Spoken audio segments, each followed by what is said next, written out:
Bonjour et bienvenue dans ce cours consacré aux fractions. Commençons par le sommaire. La première partie est consacrée à la définition des fractions. Dans une deuxième partie, nous verrons les différentes fractions usuelles. Dans une troisième partie, vous verrez les différentes propriétés des fractions. Dans une quatrième partie, vous apprendrez à réduire une fraction au même dénominateur. La cinquième partie est consacrée à la manipulation de fractions. Dans une sixième partie, vous apprendrez comment comparer deux fractions entre elles. Dans une sixième partie, vous apprendrez cette fois-ci à simplifier une fraction. Et nous finirons par les différents critères de divisibilité. Commençons donc par la première partie consacrée à la définition de la notion de fraction. On définit a et b deux nombres entiers avec b différents de 0. On appelle fraction tout simplement l'écriture a sur b. On lit aussi a divisé par b. Dans ce cas, a est appelé le numérateur et b le dénominateur. On passe d'ores et déjà à la deuxième partie consacrée aux fractions usuelles. Vous pouvez mettre la vidéo en pause afin d'apprendre par cœur le tableau suivant. Notre troisième partie est consacrée aux différentes propriétés des fractions qu'il faut que vous connaissiez par cœur. Première propriété à connaître, a sur b qui est égal à c sur d est équivalente à l'égalité a fois d qui est égal à b fois c. Seconde propriété à connaître, l'égalité c qui est égale à a fois b est équivalente à l'égalité a qui est égale à c sur b. De la même manière, la même égalité est équivalente à b qui est égal à c sur a, ou encore a divisé par c est égal à 1 sur b. Enfin, la même égalité est toujours équivalente à dire que b sur c est égal à 1 sur a. Désormais, on s'attaque à la quatrième partie dans laquelle vous allez apprendre à réduire une fraction au même dénominateur. Il y a une propriété que vous devez connaître par cœur avant d'apprendre à réduire une fraction au même dénominateur. C'est la propriété suivante. Si on multiplie ou si on divise le numérateur et le dénominateur d'une fraction par un même nombre non nul, alors on obtient une fraction égale. Procédons à deux exemples. On a la fraction ici, 3 quarts.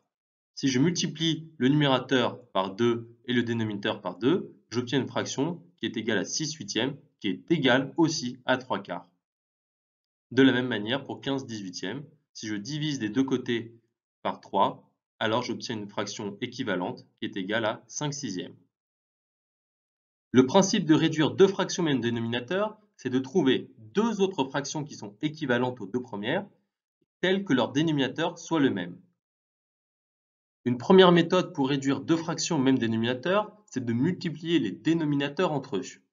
Par exemple, réduisons au même dénominateur 3 quarts et 5 huitièmes. Je prends 3 quarts. Le dénominateur de 5 huitièmes, c'est 8. Je vais donc multiplier le numérateur de 3 quarts par 8 et le dénominateur de 3 quarts par 8. C'est le cas ici. J'obtiens la fraction suivante, 24 sur 32. Je fais la même chose avec 5 huitièmes, que je vais multiplier par 4 au numérateur et aussi par 4 au dénominateur. J'obtiens la fraction suivante, 20 sur 32. On voit donc que les fractions ont désormais le même dénominateur. La seconde méthode, c'est de trouver un multiple commun aux deux dénominateurs. Par exemple, réduisons au même dénominateur 3 quarts et 5 dixièmes. Remarquons que 4 multiplié par 5 est égal à 20. De plus, 10 multiplié par 2 est aussi égal à 20. Ainsi, 20 est un multiple commun aux deux dénominateurs. Je vais donc faire x5 au numérateur de 3 quarts et au dénominateur, et j'obtiens 15 sur 20. Je vais donc faire x2 au numérateur de 5 dixièmes et au dénominateur de 5 dixièmes, et je vais obtenir 10 sur 20. Les deux fractions ont le même dénominateur.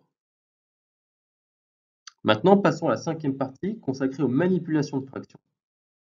On peut additionner des fractions entre elles. Pour cela, il faut absolument respecter le principe suivant. Il faut que les deux fractions soient réduites au même dénominateur. À partir de là, on peut appliquer la formule suivante. A sur C plus B sur C est égal à A plus B sur C. Procédons à deux exemples. 24 dixièmes et 6 dixièmes ont le même dénominateur. On applique donc la formule et on obtient 30 dixièmes. 16 cinquièmes plus 3 quinzièmes ont des dénominateurs différents. On va donc réduire les deux fractions au même dénominateur. Pour 16 cinquièmes, on fait 16 fois 3 ici et 5 fois 3. On obtient 48 quinzièmes plus 3 quinzièmes, ce qui est égal à 51 quinzièmes. On peut aussi soustraire des fractions entre elles. Pour cela, il faut respecter le même principe, à savoir que les deux fractions soient réduites au même dénominateur. À partir de là, on peut appliquer la formule suivante. A sur C moins B sur C est égal à A moins B sur C. Prenez le temps d'étudier les deux exemples suivants. Troisième manipulation possible, on peut multiplier des fractions entre elles. Dans ce cas, c'est très simple. Il suffit de multiplier les numérateurs et les dénominateurs entre eux. Ainsi, la fraction A sur B fois C sur D est égale à la fraction A fois C sur B fois D. Prenez le temps encore une fois d'étudier les deux exemples suivants. Dernière manipulation possible, on peut diviser des fractions entre elles. Pour cela, il faut uniquement utiliser la formule suivante. A sur B divisé par C sur D est équivalent de dire que A sur B est divisé par C sur D, ce qui est égal à A sur B fois D sur C. Voici un exemple type. Maintenant, on passe à la sixième partie où vous allez apprendre à comparer deux fractions entre elles. Pour comparer deux fractions, il faut absolument, encore une fois, les réduire au même dénominateur. Ensuite, on va comparer seulement le numérateur afin de savoir quelle fraction est la plus grande. Premier exemple, on va comparer 5 tiers et 2 tiers. On remarque que les deux fractions ont le même dénominateur. Il nous suffit donc de comparer les numérateurs. Or 5 est supérieur à 2, on en conclut donc que 5 tiers est supérieur à 2 tiers.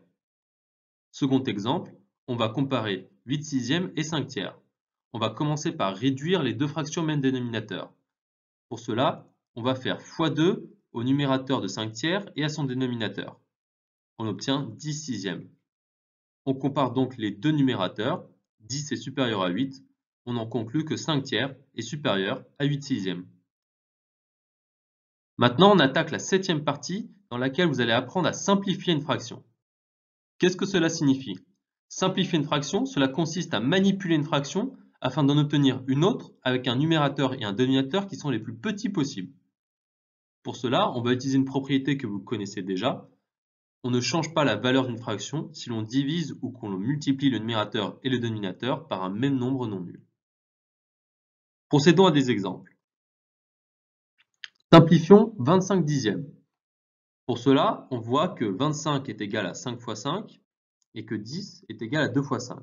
On va simplifier les 5 ici et on obtient 5 demi. Deuxième exemple, simplifions 15 soixantièmes. De la même manière, on remarque que 15 est égal à 3 fois 5 et 60 est égal à 12 fois 5. On obtient donc, en barrant les 5 comme ça, 3 douzièmes. On remarque encore une fois que 3 douzièmes, on a 3 fois 1 en haut et 3 fois 4 en bas. On barre les 3 et on obtient 1 quart. On a donc simplifié la fraction 15 soixantièmes en 1 quart. Nous arrivons à la dernière partie de notre cours qui est consacrée aux différents critères de divisibilité que vous devez connaître. Une petite remarque avant de commencer cette partie. Tous ces critères de divisibilité, vous devez les comprendre et surtout les apprendre par cœur. C'est indispensable afin d'avoir une bonne note le jour de l'épreuve de calcul. Un nombre est divisible par 2 si et seulement si le chiffre de ses unités est 0, 2, 4, 6 ou 8, donc si c'est un nombre pair. Un nombre est divisible par 3 si et seulement si la somme de ces chiffres est divisible par 3. Prenons comme exemple 1227. On fait la somme de ces chiffres. 1 plus 2 plus 2 plus 7, ce qui est égal à 12. Or, 12 est divisible par 3 car 3 fois 4 égale 12. Donc, 1227 est divisible par 3. Un nombre est divisible par 4 si et seulement si le nombre formé de ces deux derniers chiffres est divisible par 4. Prenons comme exemple 516. On se concentre donc sur ces deux derniers chiffres, c'est-à-dire 16. 16 est divisible par 4, car 4 fois 4 égale 16, donc 516 l'est aussi. Le critère de divisibilité par 5 est très simple. On dit qu'un nombre est divisible par 5 si et seulement si son chiffre des unités est 0 ou 5. Passons au critère de divisibilité par 6. On dit qu'un nombre est divisible par 6 si et seulement s'il est divisible par 2 et par 3. Prenons l'exemple de 66. 66 est un nombre pair, donc divisible par 2. Pour savoir si c'est un nombre divisible par 3, on fait la somme de ces deux chiffres. 6 plus 6 égale 12, qui est divisible par 3 car 3 fois 4 égale 12. On en conclut que 66 est divisible par 2 et par 3, donc par 6. Un nombre est divisible par 7 si et seulement si le nombre des dizaines moins le double du chiffre des unités est divisible par 7. Prenons l'exemple de 238. Dans 238, le nombre des dizaines est 23 et le chiffre des unités est 8. On fait donc 23 moins 2 fois 8, soit 23 moins 16, ce qui est égal à 7. 7 est divisible par 7, donc 238 l'est aussi. Un nombre est divisible par 8 si et seulement si le nombre formé par ces trois derniers chiffres est divisible par 8. Prenons l'exemple de 1280.